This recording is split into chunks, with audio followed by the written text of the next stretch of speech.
Hey friends, Isaac here. Today we're going to talk about 7 steps for breaking through barriers. Because we all have different barriers that are keeping us from moving forward in life. Some of us have different goals that we're trying to accomplish, and maybe we feel a little bit stuck. So, in this video, I'm going to share 7 different steps that you can take to help you work through those barriers.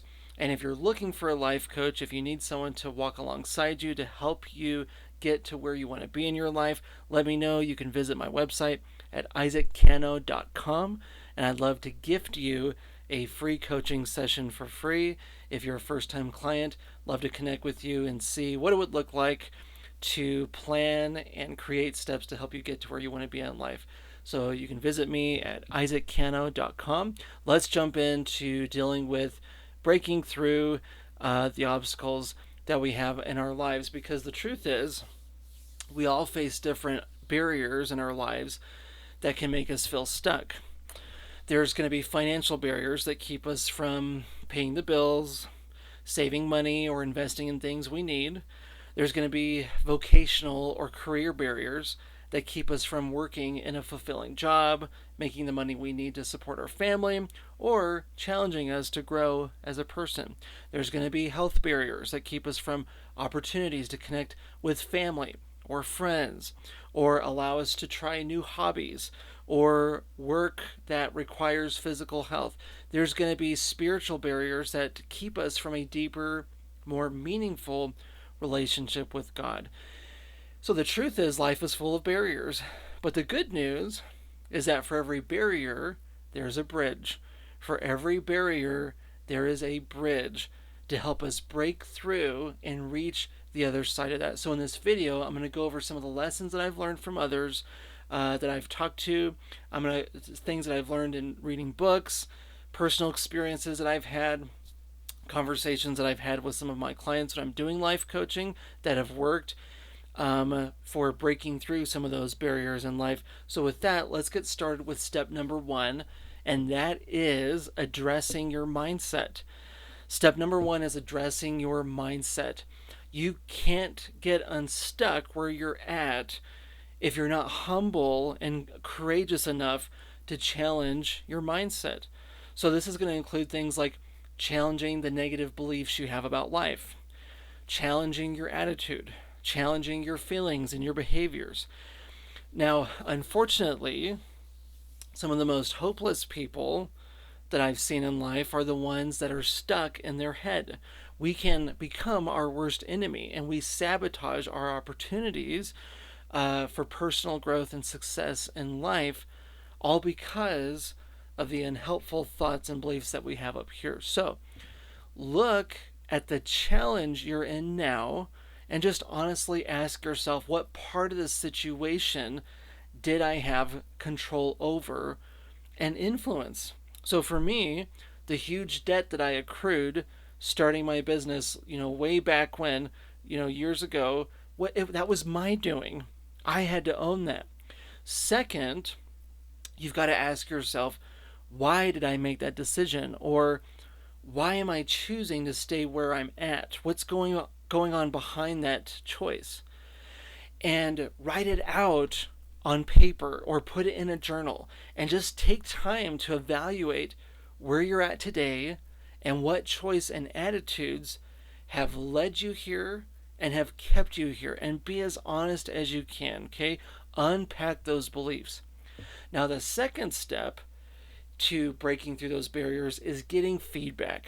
Okay, find a trusted friend or two who you know are both competent and they've got your best interests at heart, and ask for their perspective on where you're at in life, because most stuck people stay that way because they assume they know why they're stuck, and then over time they develop all these unhelpful beliefs and attitudes about their situation. Like, they'll say things like, well, I've got disadvantages that no one else has, and that's why I'm struggling more. Now, there's a lot of disadvantages that we have. There's a lot of challenges that we've gone through that no one else has had, but they're not the reason we're stuck where we're at, because other people have gone through challenges and have gotten through those, okay? Other people have faced crises in their lives and they've broken through that issue. So those situations aren't what keep us there. So even though we've had disadvantages that maybe other people have, those are really just kind of these convenient thoughts that keep us from having to make choices that could lead to breakthrough. And one of the reasons we have those thoughts is because it's more convenient to make excuses that will allow us to justify us staying stuck than it is to step out of our bubble, step out of our comfort zone, and take actions, because taking action can kind of be scary. And we're going to talk a little bit about how to take action later on. But when we get wise perspective from trusted friends or mentors, they help us see our lives from a different angle. They can point out those blind spots about us and our situation that we can't identify on our own. When you meet with them, this is just kind of an idea for you, just a suggestion. When you're meeting with them, briefly share what you're going through and what you've learned about your situation so far. Okay, so give them a little bit of feedback, give them a debriefing, and then turn the conversation over to them. Okay, turn it over to them. Ask what their thoughts are.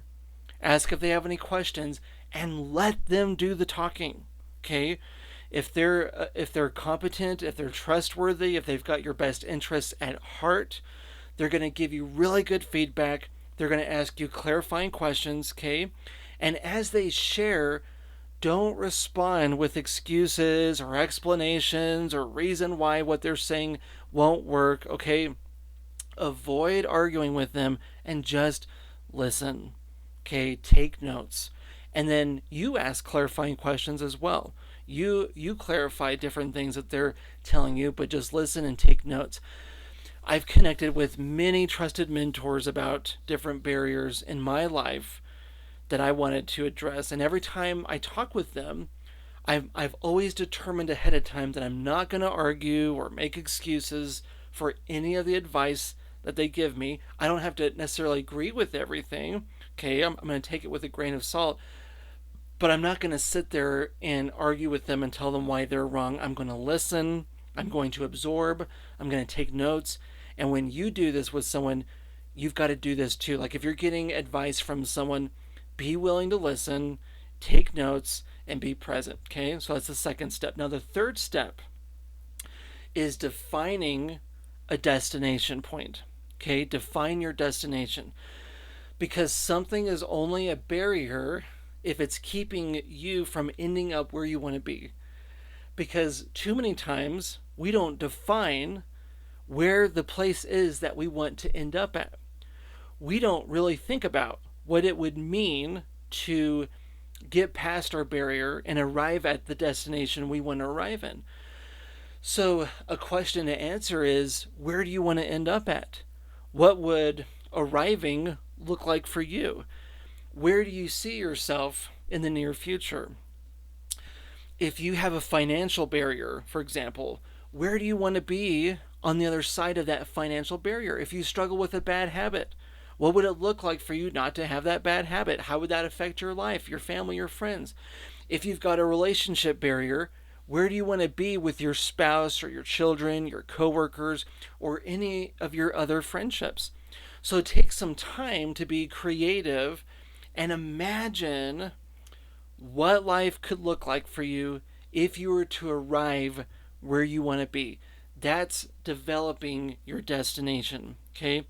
Now, for me, I imagined what my life would look like without having all this financial debt that I accrued a few years ago. Okay? I wanted to be able to use the extra $950 that I was making in monthly payments to my creditors, and I wanted to be able to put that towards my savings. Okay? And that savings would include savings that would allow us to buy our own home, travel, visit more family, save for our financial future, being able to give to our church and other organizations more often. So it wasn't enough for me to realize that I had a debt to pay off, and that was a financial barrier to moving forward in life. I had to decide on the destination that I wanted to end up at. Okay? So That's a question to answer. Where do you want to end up? What does arriving look like for you? So determine your destination. Now, step 4 is determine your direction. Okay, decide on the direction. Knowing where you want to end up is one thing. Okay, knowing your destination is one thing, but understanding which direction will take you there is a whole other thing. I think it was Steve Covey that said this. Stephen Covey, who said this in Seven Habits of Highly Effective People. But if your ladder is leaning against the wrong wall, then it doesn't matter what steps you take because you're going to be going in the wrong direction. It's up against the wrong wall, right? You're wasting your time. So the direction you take matters a lot. A really impactful book that I read, I think I read it about 10 years ago, and then I'm actually rereading it again, is by Pastor Andy Stanley. And the book is called The Principle of the Path. And I think it's in chapter 4 that he makes this statement. And he basically says that it is the direction of your life that will determine your destination. It's the direction of your life that will determine your direction.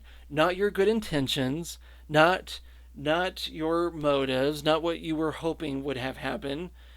It's the direction of your life. So, in other words, you can have a clear idea of where you see yourself being, but if you haven't figured out the right direction for getting there, then you're going to arrive somewhere that you don't want to be. Okay? Now, as a Christian, as a follower of Jesus, here's a few different questions that I'll ask myself that I think are essential. I think they're effective questions for ensuring that I continue to head in the right direction. Now, you can come up with your own questions, okay? But these are just some of the questions that I ask myself as a Christian. Number 1, how does this honor God? Number 2, how do I align my destination with what Jesus did and how he lived? Okay. Number 3 would be why is this more important than any other destination that I could arrive at? How does this positively impact me personally? How will this be a blessing to those around me? How will this allow me to grow into a better person? Okay. The more you can start answering those questions and breaking those things down is, it's going to allow you to come up with a good direction for your life. And what happens is the more you really answer those deep questions, the more you start to connect with what you value most in life. Because one way to clarify your directions more is by creating a list of your core values. Core values are the virtues or the principles that you decide to live your life by that are going to allow you to maintain your integrity and develop your character.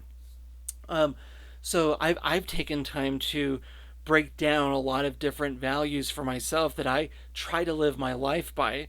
Okay. And you should too. Core values are the filters that allow you to kind of screen every decision and action that you make. If an idea or a behavior or a choice doesn't align with your core values, then don't go through with it. Don't take that action if it's going against that core value. Start developing your values in order to determine the right direction that you should take. Okay, so that's the 4th step. Is you want to determine the direction that you're going to take. Now, step number 5 is you want to make a map. Okay. Now, I want you to think about your direction as your compass. Okay. And a compass is really, really essential. But your compass doesn't substitute for a map. Okay. A life map is going to clearly lay out which paths you need to take. It's going to show you all the landmarks that are going to help you understand the progress that you're making. It's going to help you measure how far you've come, where you're heading, where you need to go. Now, the key with maps is that the best ones are charted by people who've already gone before us. Okay, if you're taking a road trip somewhere and you're using your GPS map to get there, you're relying on technology that was designed by someone else. Or, before all the folks back in the 1800s started to settle the West back in the day, they needed a pioneer to go before them so that they knew which trails to take and stuff. So the best maps are designed by those who faithfully journeyed ahead of us, made all of the mistakes, know where all the detours are and stuff, and they've charted out the terrain for us. Now that doesn't mean that you've got to live your life the way someone else wants you to. Okay? I'm not saying that you got to go to that person and say, "Hey, tell me how to live my life." It simply means that you arrive at your destination by learning the lessons and the wisdom and the principles and the techniques that others have discovered through their own experiences. So that allows you to not have to go through the same trouble that other successful leaders have had to go through in order to understand which principles to apply, right? So you don't want to reinvent the wheel. You don't want to have to go through all that trouble. You want to be able to stand on the shoulders of other people who've already gone through those things, okay?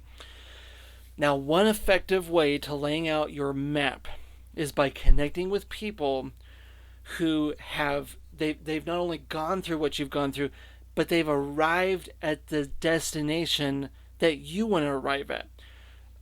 So in other words, they've arrived at the specific goal in life that you have. They had a similar goal that you did.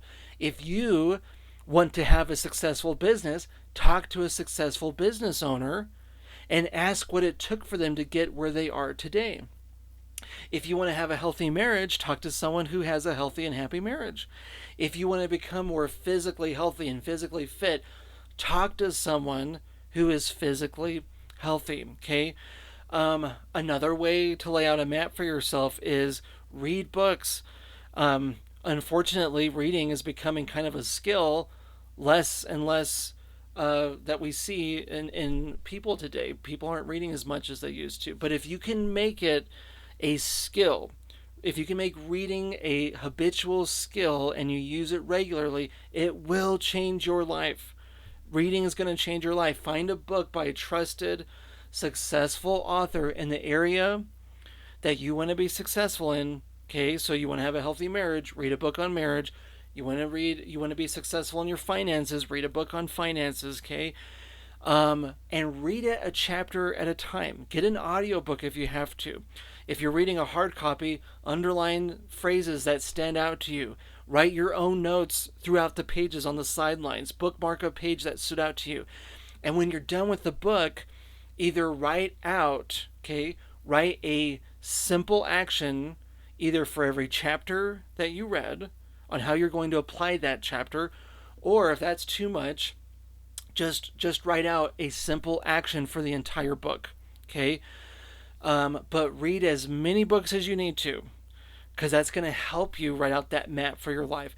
So all of these things collectively are going to help you lay out that map, show you how to get from where you are now, and help you get to where you want to be. Now, step number 6 is you've got to take action. Okay? You got to take action at some point. Everything that we've talked about, it's good information, but you got to take action at some point. So gears, okay, when you think of the gears that move inside of a machine, they only work if they're moving. If you think about every awesome piece of machinery that was ever invented, right? It's all made up of all these little gears, all these planned, intricate systems, each gear designed with its own purpose. But if they aren't moving, then the machine is useless. If the gears aren't rotating, you don't have a machine. You just have a piece of nicely designed junk, right?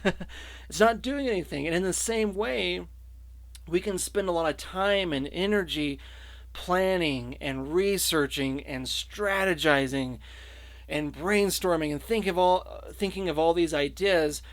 And while those things are good, right? You need those things. What's important in order for you to launch out and to see success is taking action, because those things aren't the fuel that launches you into the air. Action is what makes you successful.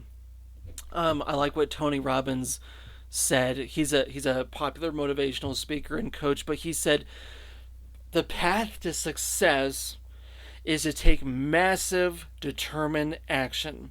Okay? I can't tell you how many people I've talked to, how many times I've had coffee with someone who had a huge breakthrough in starting a new business, getting new clients, seeing revenue grow, or becoming healthier, losing weight, and every single time it's attributed to the amount of action that they've taken. So the path is to success, like Tony Robbins says, is to take massive, determined action.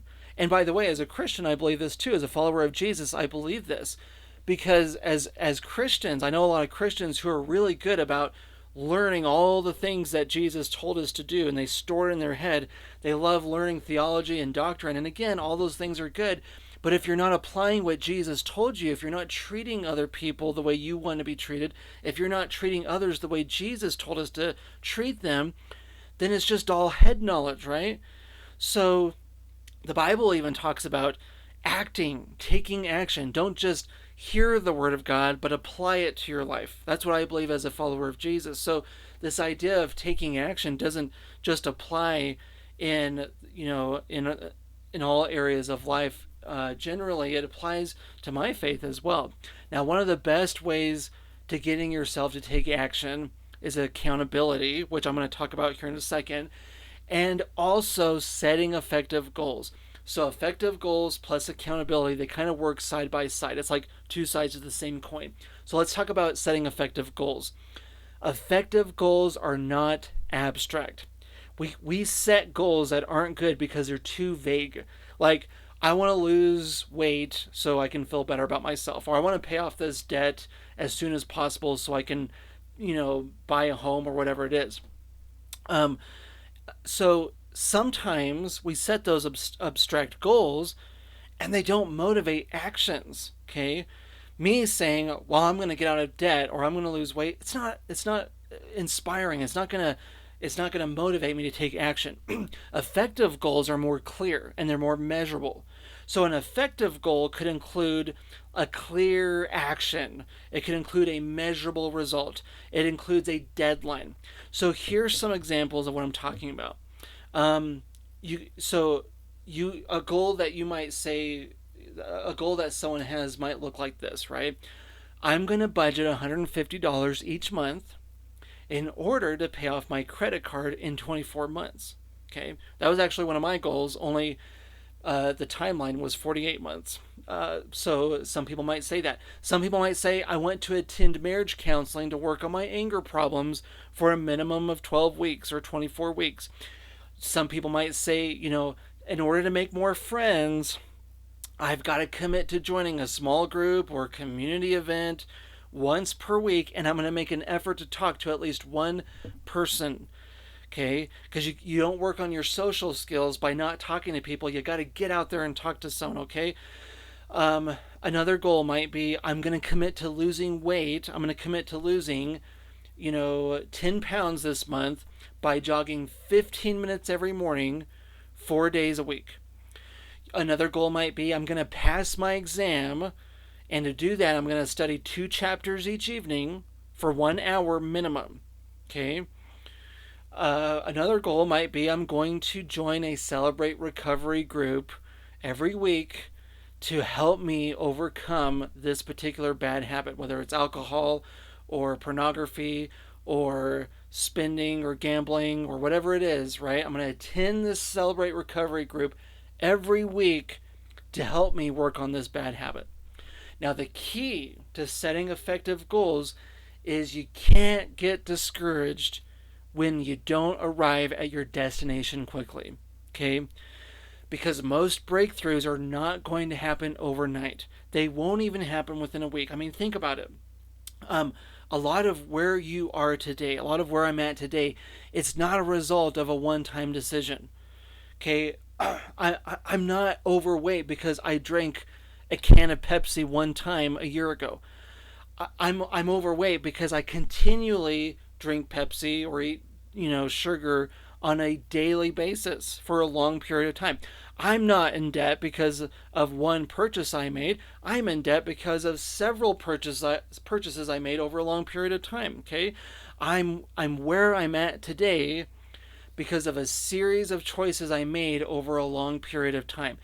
It took time for me to arrive where I am today, and it's going to take time to get to where I want to be in the future. There's a book by James Clear called Atomic Habits. Great book, by the way. Highly recommend if you're trying to form healthier, better habits in your life. Totally recommend this book. But in chapter 1, he says this. He says, breakthrough moments are often the result of many previous actions which build up to the potential required to unleash a major change. Okay?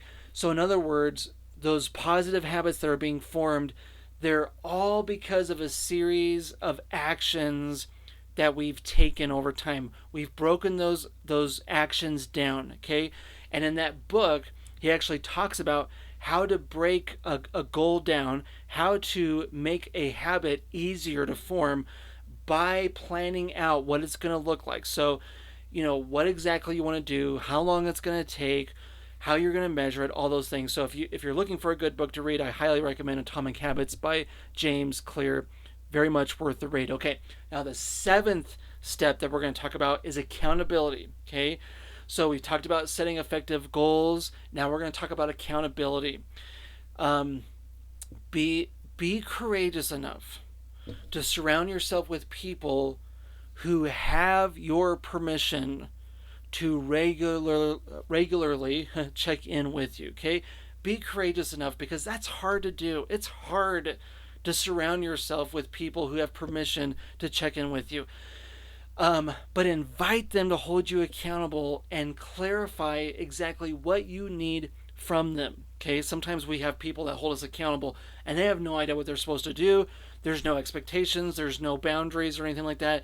So the best accountability partners are going to do the following things. Okay, these are just a few ideas. They're going to ask good questions instead of giving advice. Okay, they're going to ask good questions instead of giving advice. They're going to celebrate wins with you. They're going to challenge any helpful beliefs or choices in a loving way.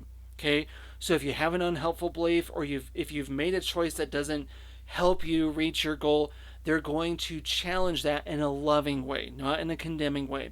They're also going to encourage you when you're feeling down. They're going to encourage you to keep going. Okay. Now it's worth mentioning that your accountability partner, whoever they are, whether it's a friend, neighbor, whoever, that person doesn't need to be the mentor or the coach that we've previously talked about. Okay, it can be someone from your small group at church, it can be a neighbor who has similar goals as you do, or a family member or a spouse. Mentors and coaches help you determine the direction and mapping you need for your breakthrough, but accountability partners help you stay the course. Okay, you need friends and family and loved ones that you can trust, who are going to help you stay the course and encourage you and motivate you. Okay, so here's the deal. As I wrap up here, thanks for watching, by the way. Appreciate you watching this video, and I hope it's helpful. But here's the deal. Let's just acknowledge something. Change is hard, but complacency is worse. Okay, change is hard. I get it. Every time we try to change something about ourselves, every time we're trying to work on our personal growth, it's going to be difficult. Change is hard, but complacency is worse. There's no barrier that's impossible to overcome, but it's also true that every breakthrough will be difficult in the beginning. Every step is going to take effort and determination. Okay, but not taking action, it's going to come with its own consequences. If you stay stuck, if you stay immobile, if you're not taking the actions you need to, that's going to come with its own set of negative consequences. For most of us, and there's a few exceptions, okay, but they're rare. For most of us, we're stuck where we are because of our own efforts and decisions, or a lack thereof. And some of us are really good at staying stuck, because of the unhelpful beliefs we've developed about our reality. And sometimes staying stuck is easier.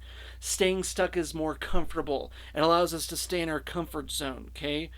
So some of us, we've kind of learned to justify not taking action.